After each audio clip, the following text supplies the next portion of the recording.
Tere jälle, Süsinik siin. Kas te olete vahel mõelnud, et millal läheb esimene inimene Marsile elama?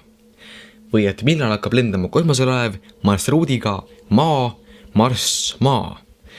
Või millal saab võimalikuks inimese saatmine mõnda teise tähesüsteemi? Meile lähim tähesüsteem on kõigest 4,2 valgusaasta kaugusel, mis tõttu peaks olema imelihtne saata üks robot mõnele selle süsteemi planeedile. Kuid miks siiski pole me seda veel teinud? Kui raske üldse on minna mõne teise tähe juurde? Esimene inimene astus meile lähima taevakeha Kuu pinnale 1969. aastal 20. juulil. Reis sinna kestis peaaegu 4 päeva ja läbida tuli 384 000 kilomeetrit. Sama vahemaa läbib valgus umbes 1 sekundiga. Reis maalt Marsile võtaks aega keskmiselt 7 kuud, mis ei ole eriti pikk aeg võrreldes sellega, kui kaugel see meist on. Keskmine vahemaa Marsi ja Maa vahel on 200 miljonit kilomeetrit, mille valgus läbib umbes 11 minutiga. Seega hädaolukorras ei saa Maaga kiirelt ühendust võtta. Kui nüüd rääkida valgusaastast, siis tuleks aru saada, kui üüratult suur vahemaa see on. Valgus, mis liigub 1 sekundis 300 000 kilomeetrit, peab liikuma aasta aega, et läbida üks ainus valgusaasta. 41 aastat tagasi saadeti teele üks satelliit, mis liigub kiirusega 62 000 kilomeetrit tunnis. Praeguseks on see päikesesüsteemist väljas, kuid siiski meist ainult 0,002 valgusaasta kaugusel. Sellisel kiirusel läheks meil lähima täheni jõudmiseks peaaegu 20 000 aastat. Üks mees Ameerikas tahtis inimestele näidata, kui kaugel on meile lähim tähesüsteem.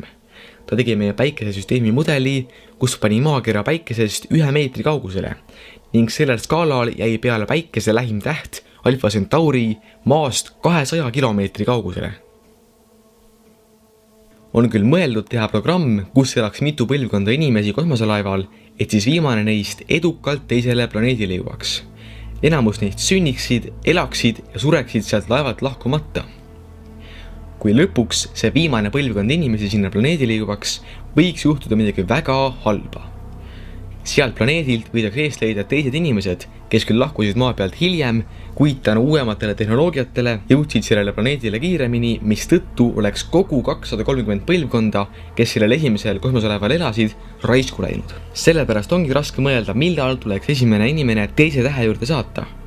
Ja kui saatagi inimene, siis ühe sõnumi teiselt planeedilt maale jõudmiseks kuluks veidi üle 4 aasta ning sama palju veel, et vastus maalt tagasi jõuaks. Seega on suhtlus Maaga peaaegu võimatu. Kui inimese saatmine teise tähe juurde ei ole veel võimalik, siis on teadlased välja mõelnud viisi, kuidas saata esimene robot sinna. Selle projekti nimi on Breakthrough Starshot. Nimelt plaanivad saata sinna poole imepisikese trükkplaadi, mis on 4 ruutmeetrise päikesepurje küljes. Maa peal olevad laserid, mille kogu võimsus oleks 100 gigavatti, annaksid sellele kiiruse, mis oleks umbes 20% valguskiirusest. Selliselt jõuaks sinna umbes 25 aastaga. 2 peamist probleemi selle juures on, et nii võimsad lasereid pole veel leiutatud ja sellisel kiirusel võib ka kõige pisem tolmukübeke elektroonika ära hävitada.